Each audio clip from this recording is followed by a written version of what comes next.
passar da minha maneira, né? Até porque eu vou te confessar, se tu for ver os livros, uma coisa ou outra vai parecer, mas assim, eu não preparei as minhas aulas baseado num material específico, né? Eu entendi a física e conto do meu jeito, do fundo do coração para vocês. Então olha só, Transcal, que é o nome chique que a galera da engenharia dá para essa matéria, né? Ah, não, fazendo Transcal 1, Transcal 2, Transcal 3, para ficar bonito assim, né? Tem 3 transferências de calor só na faculdade, no nível básico da faculdade. Depois pode fazer mestrado e até doutorado e pós-doutorado. Ou seja, só para tu entender que nós não vamos esgotar o assunto, nós vamos ver a casquinha da casquinha só.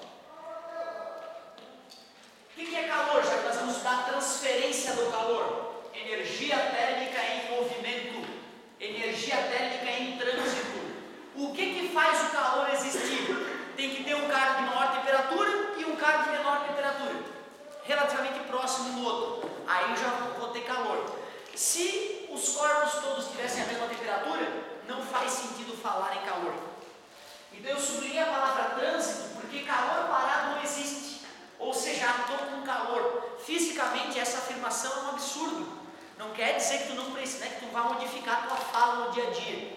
Para tu poder falar corretamente, estou com calor fisicamente, seria: a taxa de transferência de calor do meu corpo para o ambiente está aquém do que deveria. A pessoa te manda merda se tu falar isso para ela, né? Estou com calor, não tem problema nenhum. Agora cuidado, gente, uma panela de água fervente, ela não tem calor, ela tem temperatura alta. É errado falar que um corpo tem calor. Ah, pessoa, mas o corpo mais quente não está transferindo calor para o corpo mais frio? Ah, então o calor está saindo dele, mas não quer dizer que estava nele, armazenado nele. O corpo tem temperatura. Dizer que um corpo tem calor é um absurdo e é pegadinha clássica de todos os vestibulares. Não custa lembrar que naturalmente o calor vai do corpo de maior temperatura para o de menor temperatura. E são 3 as maneiras do calor fluir, que é o que eu tenho que discutir contigo nessa metade dessa primeira aula, se possível. Eu quero te mostrar o que é a condução de calor, o que é a convecção e o que é a radiação ou irradiação. Vamos começar pela primeira delas, a condução. O exemplo legal para a condução é tu pegar, imagina um vergalhão desse da construção civil, um pedaço de ferro sólido. Tu segura ele e bota a ponta dele numa fogueira e fica segurando. Tu vai perceber que depois de algum tempo a tua mão vai começar a aquecer e vai ter que largar o vergalhão para não te queimar. Por quê? Como que o calor saindo da fogueira atingiu a minha mão? O que tu tens que entender é que no material sólido, os átomos estão agarrados uns aos outros, vibrando como tudo, mas agarrados. Tanto que se tu pegar aquele vergalhão e tentar modificar a posição dele, né, entortar ele e soltar, ele vai dar uma oscilada e vai parar no lugar onde ele estava originalmente, certo? Mostrando que o material sólido tende a manter a sua posição. Nós já vimos em termologia que a temperatura mede o grau de agitação das moléculas, certo? Quando os átomos que compõem a ponta do vergalhão entraram em contato com o fogo, eles estavam lá vibrando, o fogo começou a jogar mais energia térmica, os átomos começam a vibrar cada vez mais. Pô, peraí, os átomos estão vibrando. Aí esse cara começa a sacudir que nem um doente. Claro que o vizinho recebe um pouco dessa sacudida, já que ele está agarrado. E aí esse vizinho sacode mais, que sacode o vizinho, que vai sacudindo, e a vibração atômica vai passando de átomo para átomo, até que os átomos do vergalhão que estão em contato com a tua mão começam a vibrar mais, e os átomos da tua mão começam a receber essa energia vibratória. Sei lá, cara, seria mais ou menos como de repente ter uma multidão de pessoas e de repente aquela galera recebe uma notícia muito boa, que começa a transmitir para o resto da galera, a galera vai vibrando com a notícia, o quê? Falaram isso, e a galera vai vibrando e a vibração vai contaminando os átomos todos. É mais ou menos isso. O que eu preciso que tu saiba da teoria da condução? Eu preciso que tu saiba que o calor é transmitido de átomo para átomo.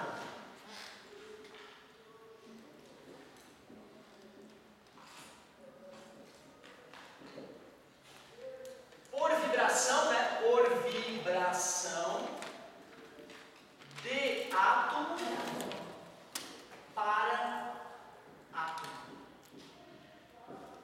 Esse é o ponto-chave da condução. Outra, se o material não fosse sólido, quando um átomo sacode, ele não ia fazer o vizinho dele sacudir tão intensamente. Então a condução até existe em líquidos e gases, mas ela é tão diminuta que a gente só se preocupa com a condução nos sólidos. Então a condução ocorre principalmente nos sólidos. Eu não disse somente, hein, gente?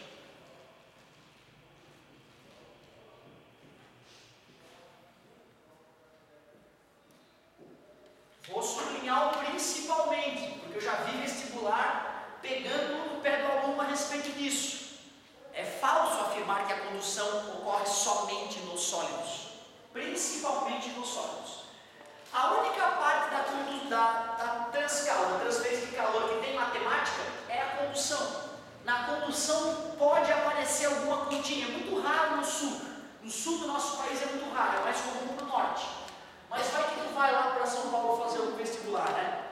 Então olha só, para que a gente compreenda a parte matemática da condução, primeiro eu preciso de uma nova definição.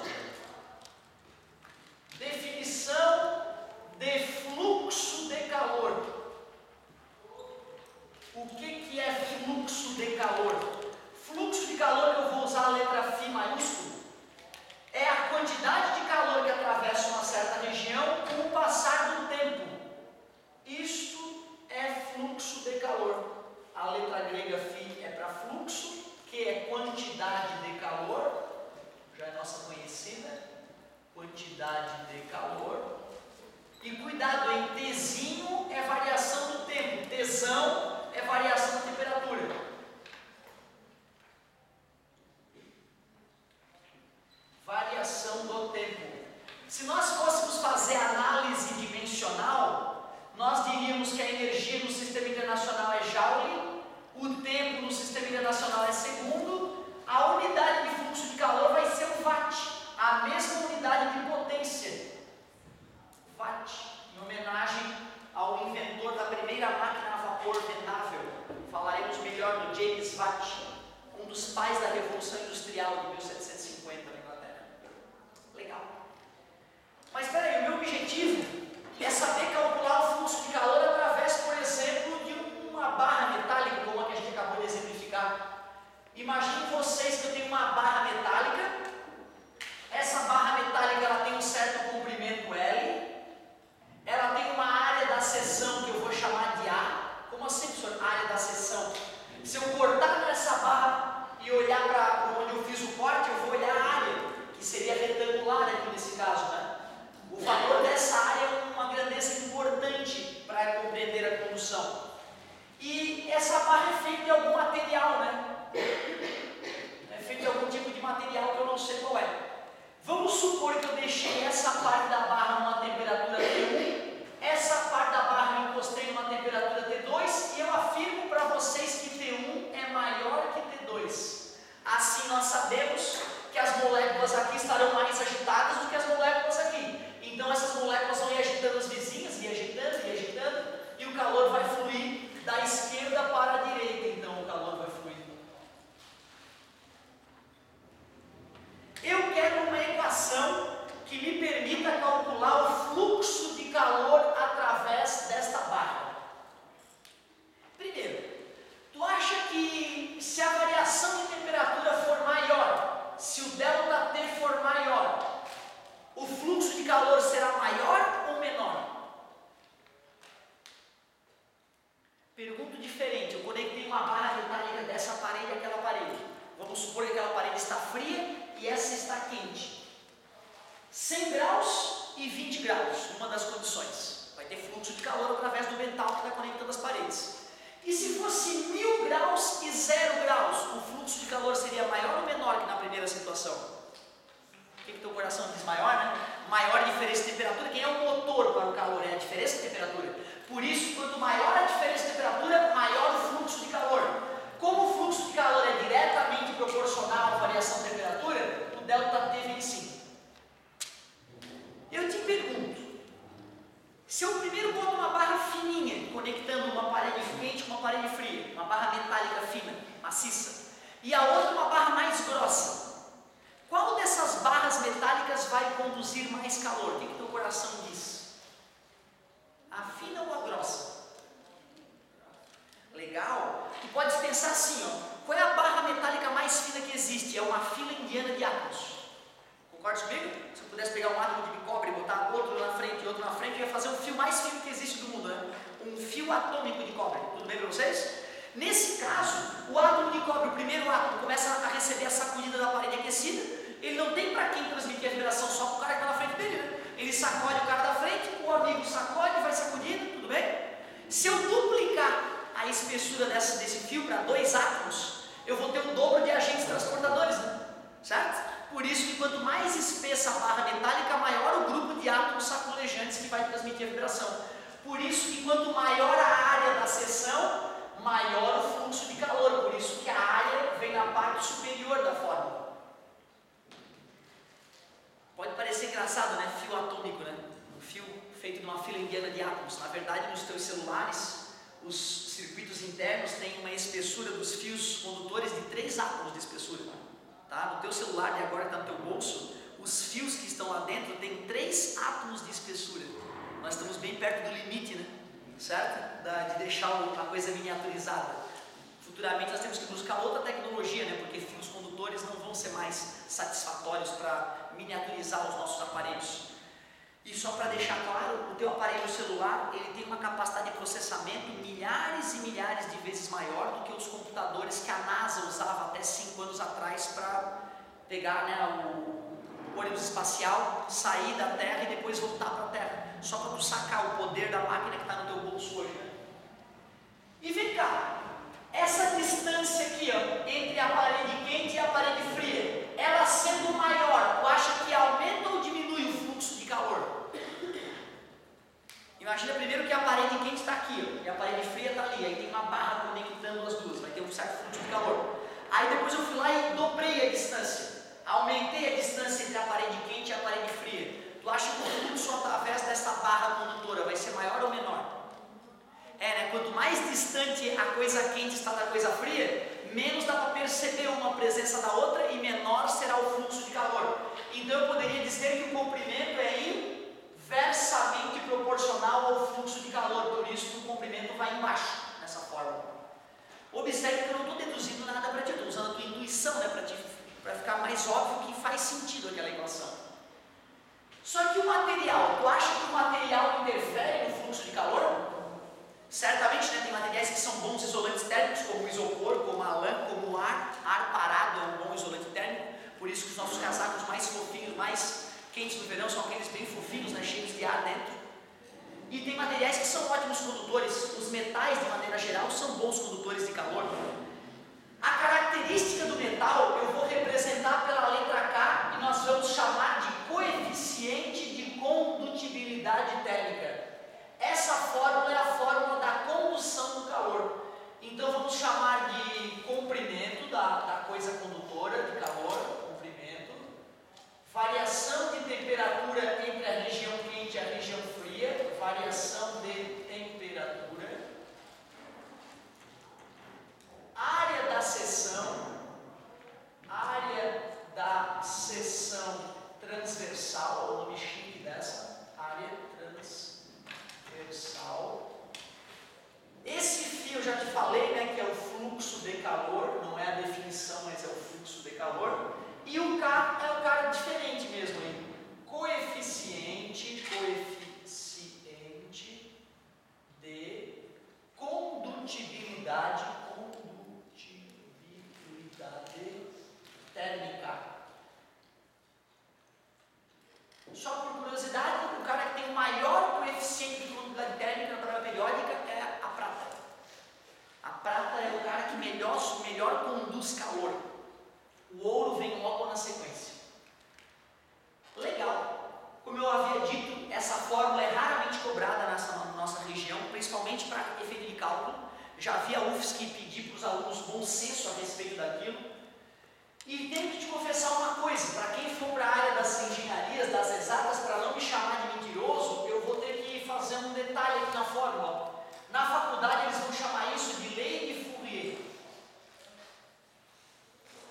Poderia ser lei de Fourier. E na faculdade, na lei de Fourier, vai aparecer um menos lá na frente da equação.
calculo a área da porta, dou o coeficiente de condutibilidade térmica da madeira, ou seja, e forneço a temperatura dentro e fora da sala.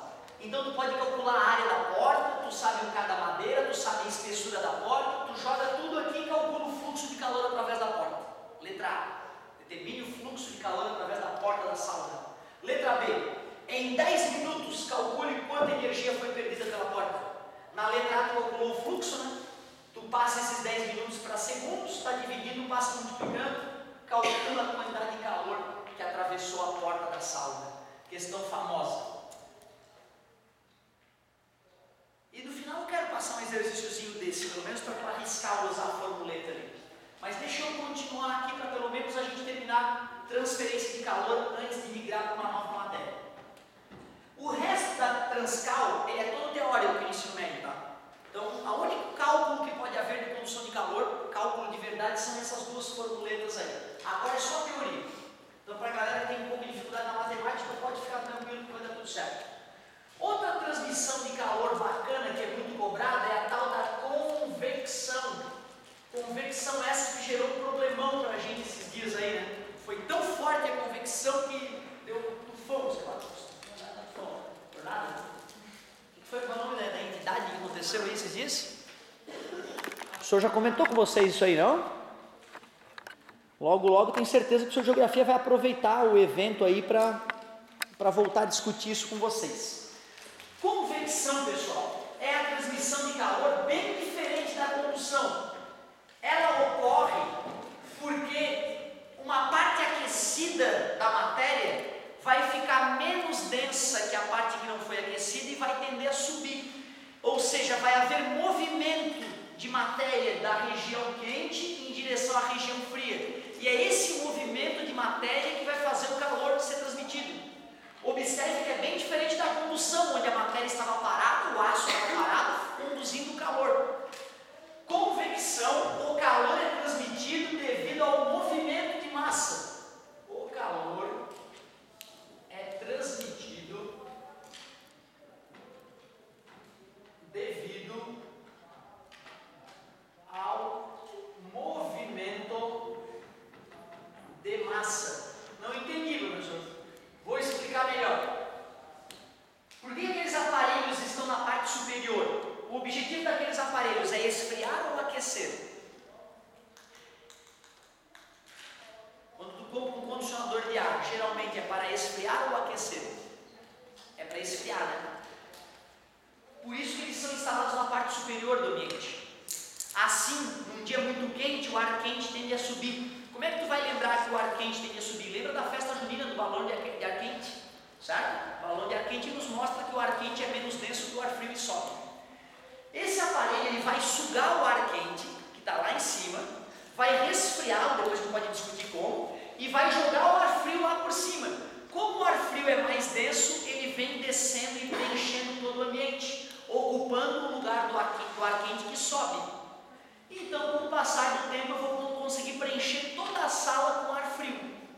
Uma vez, o consulado italiano estava dando um curso de italiano de graça lá em Florianópolis. E tu sabe, né? Brasileiro de graça tem injeção na testa. E eu fui fazer italiano lá. Cara, eu fui numa aula, era no verão. Cheguei na aula, entupido de gente, né? Galera suando em bicas, e eu olho no chão da sala de aula um condicionador de ar. Cara, dava vontade de tirar a roupa e deitar no chão. Ficava um colchão de ar bem frio, o pé bem gelado, e do joelho para cima a galera suando em bicas. Não dava de aprender italiano, de jeito nenhum. Tu vê, cara, o animal que fez a instalação daquele aparelho, ele não tinha a menor noção de convecção. E aí ele instalou o aparelho no chão. Por mais poderoso que fosse o aparelho, o ar frio não tem como subir, certo? Então vai ficar uma camada de ar quente presa na sala de aula, a galera vai ficar fritando, mesmo com os pés congelados. Porém, vocês devem saber que alguns desses aparelhos também aquecem. Se tu mora num lugar em que o verão é light, mas o inverno é aterrador, tu vai colocar o aparelho no chão, porque aí tu vai ligar ele sempre no quente. Ele vai pegar o ar frio que está no chão, vai aquecer, e ao jogar o ar quente no chão, o ar quente naturalmente vai subir, aquecendo todo o ambiente. Professor, mas eu preciso aqui dos dois, eu preciso que ele aqueça e que ele esfrie. Pô, cara, então bota no meio ali, numa região intermediária, não bota perto do teto e não bota no chão. mas particularmente se eu fosse tu, eu compraria um que só esfria e jogaria no teto, e compraria de 50 pila aquele aquecedorzinho para botar no chão da tomada, certo? Assim tu vai gastar muito menos energia na hora do resfriamento e na hora do aquecimento, beleza? De qualquer maneira, se tu quiser usar para esfriar e aquecer, não tem problema nenhum. De qualquer forma, agora a gente consegue entender por que os aparelhos que resfriam ficam na parte superior e os aparelhos que esquentam devem ser colocados no chão, beleza? O calor é transmitido devido ao movimento de massa. Vamos supor assim, ó, pegou fogo ali, esse aparelho está super quente e aquela parede ainda está fria. O que vai acontecer com o ar dentro da sala de aula? O ar que está em contato com a parede quente, esquenta e sobe. E aí forma um vácuo aqui. E as pessoas que estão aqui morrem. Não faz sentido, né? O ar frio que está aqui escoa para aquela região, esquenta em contato com a parede e sobe. E o ar quente atravessa o teto. Não faz sentido. O ar quente não tem para onde fugir. Ele começa a ser jogado, empurrado pelo ar aquecido que vai subindo. Cara, na hora que aquela parede estiver quente e aquela fria, tu bota a mão aqui, tu sente arzinho quente vindo de lá. Tu bota a mão perto do teto e tu vê, putz, um ventinho frio indo para lá. Essa corrente de ar que vai circular na sala de aula, nesse sentido, é chamada de corrente de convecção. Nome justo, já que é devido à convecção. Já se lá está quente e ali está frio, tu vai perceber o ar quente vindo para cá e o ar frio indo para lá. Pode até usar aquela técnica, né, de molhar o dedo e ver qual parte do dedo seca primeiro, né, para ver de onde é que o vento está vindo. Certo? Aquela brincadeirinha de molhar o dedo não é piada, tá? Tu consegue detectar da onde o vento vem lambendo o dedo. Quando tu lambe o dedo e bota ele para cima, vai secar a baba primeiro onde o vento está batendo. Onde o dedo secou primeiro é de onde vem o vento. Certo? Às vezes o cara vê aquela piadinha do cara levantar um dedo e botar para cima, mas é uma maneira rudimentar, mais eficiente de detectar a direção do deslocamento do ar. Legal. O calor é transmitido devido ao movimento de massa. Eu te pergunto, aonde que a massa pode se deslocar? No sólido a massa pode se deslocar? Não, né? Imagina no vergalhão da questão da condução, um átomo aqui que ficou aquecido, aí ele sai sassaricando por dentro do aço e vai levar o calor para a tua mão. Não faz sentido, né? Por isso que nos sólidos não existe convecção. Portanto, a convecção só ocorre em gases e líquidos. A convecção ocorre apenas em gases e líquidos, que a gente pode chamar de fluidos. Isso é importante. Fluidos. E o senhor mostra a conta aí da convecção? Não mostro mesmo. Eu lembro, né, eu fiz GFM até a 8ª fase, e a gente já tinha terminado a parte básica de transferência de calor, e nem lá tinha conta. As contas são tão absurdas da convecção, que geralmente um engenheiro que vai produzir um radiador de carro, por exemplo, que apesar do nome radiador, ele trabalha a partir da convecção do ar, né, do ar fluindo por dentro do radiador, a gente sempre, depois de ter mesmo calculado alguma coisa, a gente no final das contas pega o radiador, leva para o laboratório e mede no laboratório o fluxo de calor através do radiador. Os cálculos de convecção são de tirar o cabelo, cara. Por isso que aqui no ensino médio, se tu souber que a convecção é devido ao movimento de massa e ocorre só em fluidos, tu vai matar boa parte das questões. Vamos aproveitar a nossa discussão sobre convecção e vamos falar do sistema de brisas. Vocês já devem ter percebido que na praia, né? Vamos pensar assim, tem um chãozinho,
lua. Olha que bela lua. Depois que esse sistema ficou aquecendo o dia todo, quando começa a anoitecer, a água demorou mais a aquecer, mas também vai demorar mais a esfriar. Ou seja, o ar aqui em cima vai estar aquecido em cima da água. E o ar quente, lembrando do balão de ar quente, sobe. Então o ar frio mais denso que estava na parte continental escoa para o mar. Não estou te dizendo, cara, que sempre que tiver beira-mar vai ser assim. Um dia pode dar uma tempestade e durante o dia pode ter um vento do cacete da terra para o oceano, não tem problema nenhum. Até porque eu não estou falando de vento forte, estou falando de brisa. É um dia que o vento não está forte, isso vai acontecer. Tu pode ter certeza, o dia em que o vento não está forte, é assim que o vento vai soprar. Da água para a terra durante o dia e da terra para a água durante a noite. Isso é chamado de sistema de brisas, geralmente. Legal. Aliás, hein, gente, convecção, não se esqueçam, o vento é um grande exemplo de convecção. Tufões, furacões, é quando a convecção é tão poderosa, o movimento de massa é tão absurdo, que pode gerar essas destruições que nós ficamos sabendo há pouco tempo aí. Show. A terceira e última forma do calor fluir é a radiação ou irradiação. São sinônimos para a gente, radiação ou irradiação.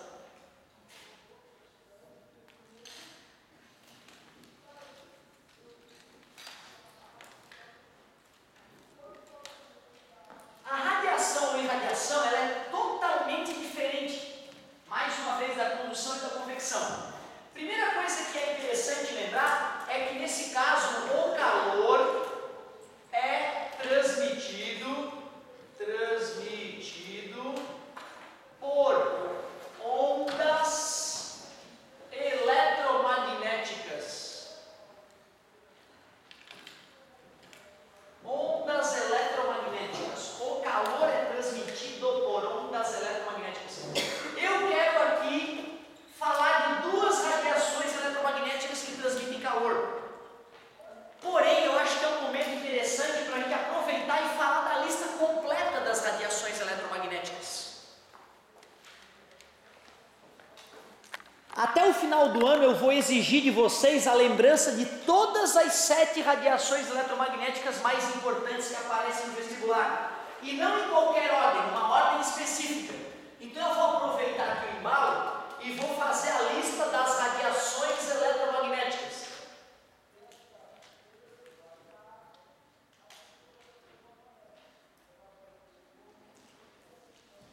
Radiações eletromagnéticas em ordem. Crescente de frequência.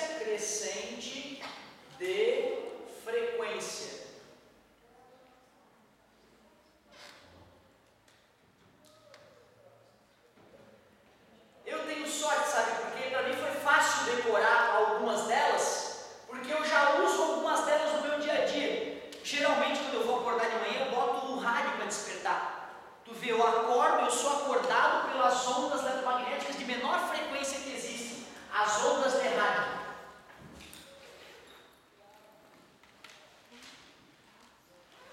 E depois que eu sou acordado pelas ondas de rádio, eu vou até o forno de micro-ondas para aquecer meu café, tu acredita? E aí logo depois vem as micro-ondas da minha vida. Todo dia que eu acordo eu uso micro-ondas e ondas de rádio primeiro para acordar, e depois uso micro-ondas para aquecer meu café. E são as duas radiações eletromagnéticas de menor frequência. Olha o que eu estou te falando, cara. Menor frequência. Se tu for ver a estação do rádio que tu escuta, é 100 MHz. 100 mega é milhão. 100 milhões de hertz. Hertz, oscilações por segundo. As ondas de rádio, que são as que têm a menor frequência, os campos eletromagnéticos oscilam 100 milhões de vezes por segundo. Imagina se oscilam rápido. Se essas que oscilam lentamente. Assustador. Claro que tem ondas de rádio, né, de kilohertz, né, quem usa AM, né, quem gosta de usar a rádio AM, já vai ser uma frequência um pouco abaixo ainda. Não se esqueçam, tá? TV é por ondas de rádio, a gente chama de ondas de rádio mesmo para TV, tá? Então, telecomunicações, a gente usa, de maneira geral, ondas de rádio. Eu tenho que te confessar, micro-ondas é muito usado, tá? Quem tem TV via satélite não é por ondas de rádio, já é micro-ondas. A Sky, por exemplo, né? Oi, essas TV via satélite, tem uma anteninha lá na tua casa apontando para o céu, né? Tem uma coisa flutuando aparentemente lá no céu, um satélite que custou bilhões para botar em órbita, né? E então tu vê, tem uma antena emitindo onda eletromagnética para o satélite e depois do satélite espalha, né, para o mundo todo, e se a tua antena estiver apontando para o lugar certo, tu capta essas estações aí. Como as ondas de rádio têm frequência mais baixa, para eu poder transmitir mais informação, eu tenho que aumentar a frequência. Micro-ondas. Depois das micro-ondas, a terceira radiação eletromagnética é uma que o teu corpo emite o tempo todo. Não é essa que eu estou vendo, porque essa radiação que eu estou vendo sai da tua casquinha e nem sai do teu corpo, né? Sai da lâmpada. Mas tem um tipo de radiação que sai das tuas entranhas. Tem um tipo de radiação que todo átomo emite o tempo todo. Começa com infra, termina com vermelho. Infravermelho. Essa sim, infravermelho, tem até o apelido de ondas de calor. Essa transmite calor. Infravermelho. Essa transmite calor. Sim, professor, em micro-ondas não transmite calor? Não. Sim, como é que aquece minha comida então? Por outro motivo. A micro-ondas, ela não carrega calor para o teu alimento. Ela carrega energia na forma eletromagnética, e quando essa energia atinge as moléculas de água, as moléculas de água que estão no teu alimento começam a sambar que nem umas malucas, e por atrito ela aquece o alimento. Então cuidado, a maior pegadinha que eu vi nessa área no vestibular foi na UFSC recentemente, o cara dizendo: micro-ondas transmite calor. Micro-ondas transmite energia, mas não na forma de calor. Na forma de calor, a infravermelha é a rainha, tanto que tem o apelido de ondas de calor. Quando a gente chega numa sala muito cheia para dar aula, mesmo num dia frio, tu sente uma coisa vindo da galera. É o infravermelho emitido pelas pessoas. É que nem quando tu foi para perto da fogueira, lembra? Tu chega perto da fogueira, tem uma coisa da fogueira batendo em ti e te aquecendo. Aquilo é o infravermelho batendo em ti. Depois do infravermelho vem as cores do arco-íris, né? O vermelho, vermelho, alaranjado, amarelo, verde, azul, anil, violeta.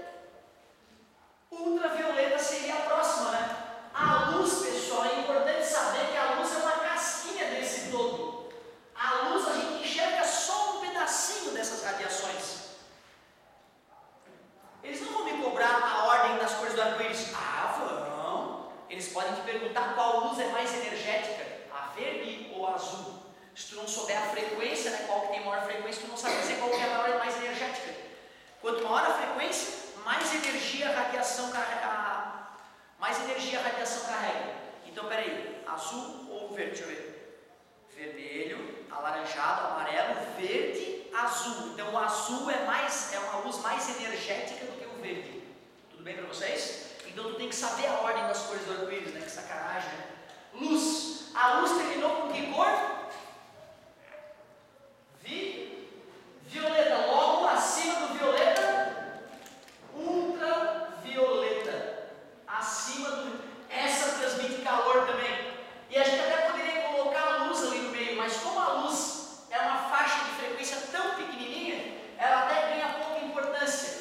Ultravioleta também transmite calor, mas muito pouquinho. A rainha mesmo é o infravermelho. Só para ter uma noção, o calor que sai do Sol e chega até a Terra para nos aquecer, 70% vem na forma de infravermelho, 10% vem na forma de ultravioleta, totalizando já 80%. E os outros 20% estão espalhados nas demais radiações. Só que a energia não vem na forma de calor, né? A energia vem em outras formas. Aí se tu quebrou um braço, né? Ou quer ver se os dentes estão em boas condições, ou quer ver se o pulmão tem algum nódulozinho, tu vai lá e bate um raio-x, chamados de raios Voigtlander no começo, né? Quando o Voigtlander descobriu esses raios, ele radiografou a mão da esposa dele. E a galera ficou tão feliz com os raios Voigtlander que eles desenvolveram aparelhos que a gente passava na cara, assim, ó, Aí os pelos começavam a cair, ficava sem pelo, a mulherada adorava, vendia que nem água. Depois que as pessoas começaram a morrer de câncer de pele, o pessoal percebeu que não dava muito certo. Mas tu vê como a indústria é sacana, né? O cara descobriu o raio-x, viu que passava no cara, começava a cair os pelos, vamos vender como tratamento estético. Muitos morreram com esses aparelhos. Tinha em casa um aparelho de raios Röntgen, era passar na cara o aparelho, bem legal. E depois, se der zebra na vida do cara, né, o cara tiver um tumorzinho localizado, uma das chances de destruir o tumor é com radioterapia. E aí nesse caso a gente usa raios gama para bombardear o tumor e destruir o tumor sem se destruir muito. Raios gama. Em outras aulas futuras eu vou discutir com vocês como são gerados cada uma daquelas. Qual é a utilização de cada uma delas? O vestibular pode nos cobrar isso. Mas eu aproveitei esse momento para a gente familiarizando. Até o final do ano eu quero que decore todas aquelas 7 nessa ordem. Lembrando que a frequência está cada vez maior, mas o comprimento de onda está cada vez menor. Por isso que a penetração é cada vez maior, quanto maior é a frequência da radiação. Por isso que o raio-x é tão penetrante e a luz para já no começo da tua pele, né? Na primeira camada da pele a luz é bloqueada. O raio-x não, ele só é bloqueado pelo osso. Aliás, por que a tua carne não bloqueia raio-x e teu osso bloqueia? Questão de vestibular famosa também. Alguém lembra? Tu já viu que tu tira um raio-x, tu bota um papel fotográfico embaixo do braço, vem a máquina lá, solta uma luz que tu não enxerga porque é raio-x, e aí onde estava o osso fica esbranquiçado, onde estava a carne fica enegrecido, mostrando que a radiação atravessou a carne e queimou o papel, e não atravessou o osso, deixando o papel, né, protegido onde estava o osso. Para a gente responder essa questão é só se perguntar do que é feita a carne, do que é feito os meus tecidos, quais são os átomos da tabela periódica que compõem a minha carne. Não esquece, tá? Tu é 70% água. Pegar uma pessoa de 100 quilos e cremar, vai sair 70 quilos de vapor d'água da cremação dela. Tu é 70% água, isso é assustador, né? H2O. Então tu vê, essa água está principalmente na tua carne.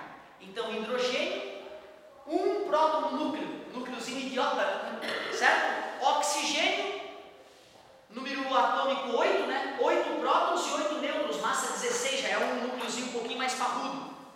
E carbono, né? Carbono é um dos grandes componentes, né, átomo importante nos hidrocarbonetos, nas proteínas e tudo mais. Então vamos dizer que na nossa carne tem carbono, oxigênio e hidrogênio. Os caras principais, claro que tem hidrogênio, outros caras, mas em grande quantidade esses. O carbono, número atômico 6, número de massa 12, 6 prótons e 6 nêutrons, um núcleozinho meia boca também. Mas quem é o grande constituinte dos nossos ossos? Cálcio. Cálcio, número atômico 20, número de massa 40. Porra, o núcleo do átomo de cálcio é parrudão. São 20 prótons e 20 nêutrons, dá um puta no núcleo. Aí se eu jogo radiação nesses caras, a galera que tem núcleo pequeno não vai bloquear a radiação, vai passar pelas eletrosferas ali, a radiação atravessa. O cara que é feito com núcleos mais, né, o núcleo do átomo mais parrudo vai bloquear a radiação, não vai deixar a radiação atravessar. É por isso que o osso bloqueia o raio-x e a carne não bloqueia o raio-x. Uma questão famosa, por isso que eu desviei um pouquinho a nossa atenção. Show! Futuramente vamos voltar a falar das radiações eletromagnéticas. E finalizando a ideia da radiação, além de saber que a radiação, o calor é transmitido por ondas eletromagnéticas e lembrar desses dois nomes, vale a pena lembrar que ela ocorre nos sólidos, nos líquidos,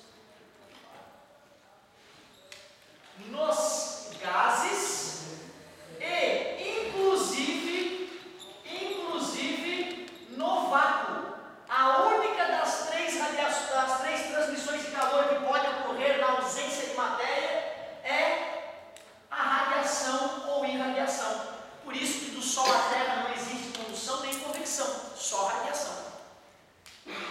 É muito comum o vestibular dizer a radiação ocorre somente no vácuo. Não caia nessa. Lembra que agora aqui tem gás entre a gente e se a luz do Sol bate na tua pele, tu vai sentir, né, o calor chegando. Então pode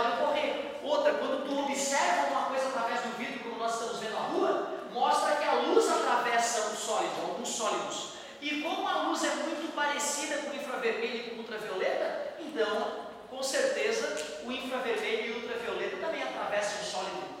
O calor vai atravessar os sólidos.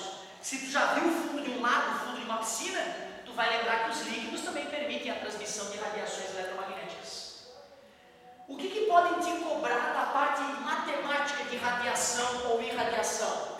A única coisa que eles podem te cobrar nessa parte é a ideia da radiação do corpo negro.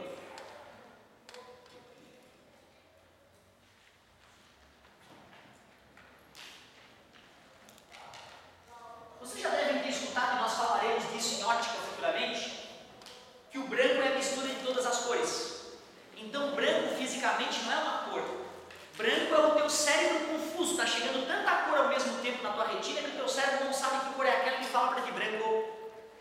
E já quando eu olho para algo negro, escuro, preto, é a falta de radiação chegando ali. Está tão pouca radiação chegando ali que eu olho e falo preto. Peraí, mas já que luz é energia, se o preto está absorvendo e o branco está refletindo, explica por que se tu pegar o moletom preto, o moletom branco e ir para o sol, o cara com o moletom preto vai aquecer muito mais rápido do que com o moletom branco. Por isso que a gente evita usar roupas escuras no verão, né? E é assustadora a diferença. Se um dia tu tiver paciência de fazer isso, é assustador. Aí a galera começou a perceber, poxa, os corpos negros absorvem mais radiação. Aí o cara filosofou, então o que seria o corpo negro ideal? O corpo negro ideal é aquele cara que absorve toda a radiação que o atinge, não deixa escapar nada.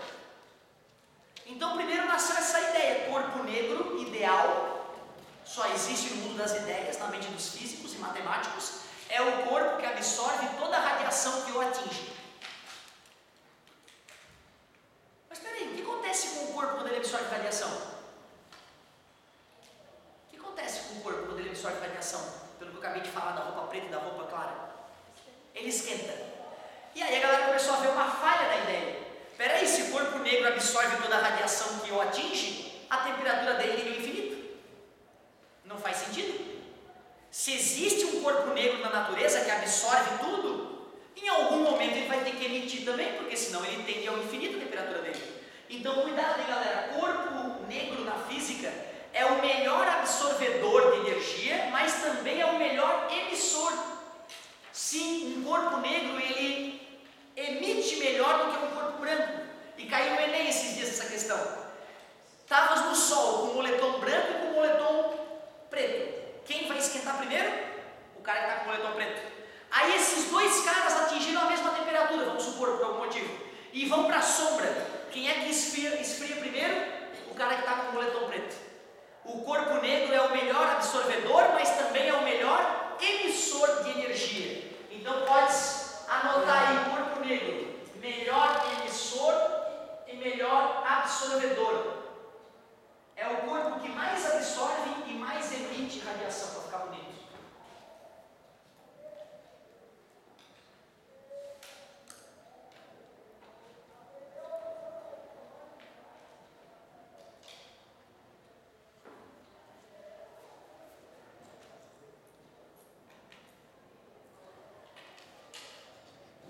É o corpo que absorve toda a radiação que o atinge, mas também é o melhor emissor de radiação. O que eu estou querendo te dizer, meu amigo, é que o corpo negro ele não reflete da casquinha dele a radiação. Ele absorve e depois de ter absorvido emite, porque senão a temperatura dele tenderia ao infinito. E o que é essa radiação do corpo negro, professor? É para a gente poder dizer qual é a quantidade de energia que esse corpo emite, esse corpo hipotético que só existe na mente humana. Para calcular a radiação de um corpo negro, meus amigos, a gente usa essa formulazinha, ó. Cuidado, hein? Essa temperatura é na escala absoluta Kelvin. Tá vendo aquele número ali elevado à quarta potência? É o único momento que eu vou ter o prazer de trazer alguma coisa na física elevada à quarta potência. Nunca mais. Deixa eu fazer uma pergunta. Dobrei a temperatura de um corpo negro em Kelvin. Quantas vezes aumenta a radiação emitida?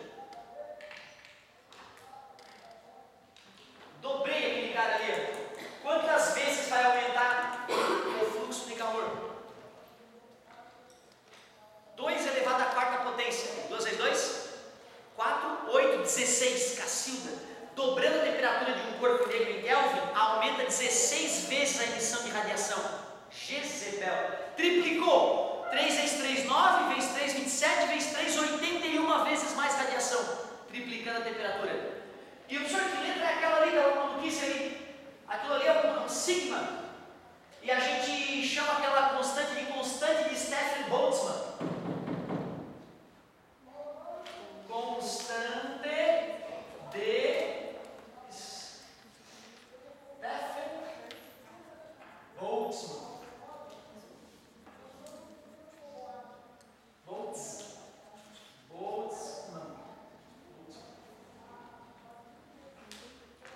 O importante ali é tu saber que o fluxo de calor emitido por um corpo negro depende da temperatura elevada da parte de potência, tá? O valor da constante não precisa te preocupar, um valor bem bizarro, não lembro de cabeça, 1.38 vezes 10 dá menos um monte.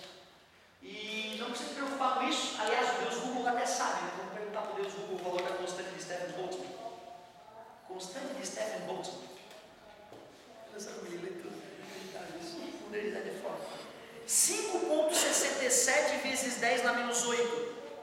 5, se tu quiser, né, anotar o valor dela, que não vai ter utilidade nenhuma.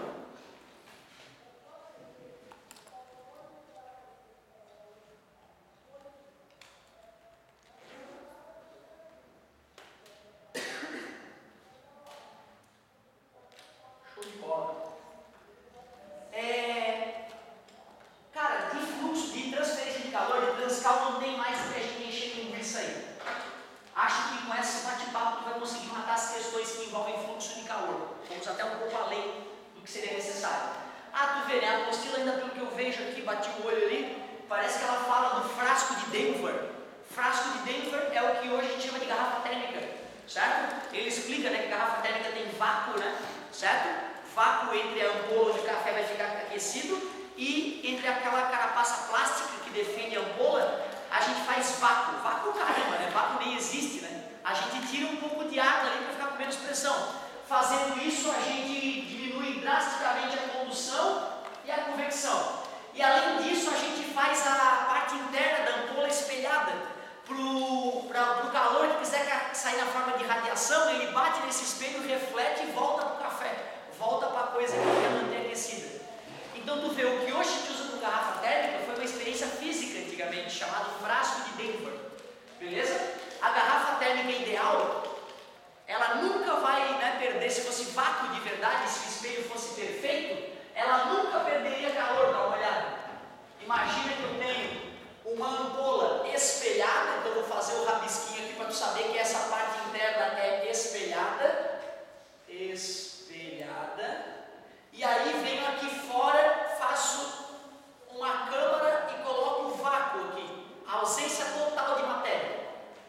O que ia acontecer? Condução e convecção não podem ocorrer nessa região.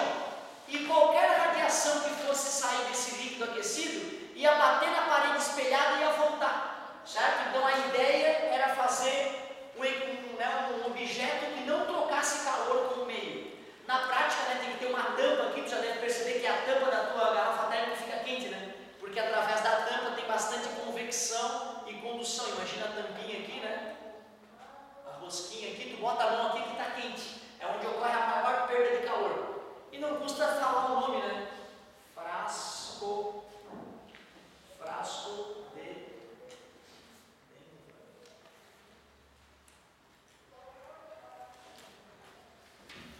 Olha só, galera, vamos mudar agora bastante a ideia. Era a aula que eu estava projetando, na verdade, na hora que a gente começou a ver a questão de termodinâmica, né? A aula que eu queria começar mesmo é termodinâmica. Essa parte aí, ela não tem muita matemática, é mais uma teoria, e tu sabe que o cara que gosta de física, ele tem um pezinho na matemática também, né? Vamos para uma matéria um pouquinho mais divertida, vamos ver.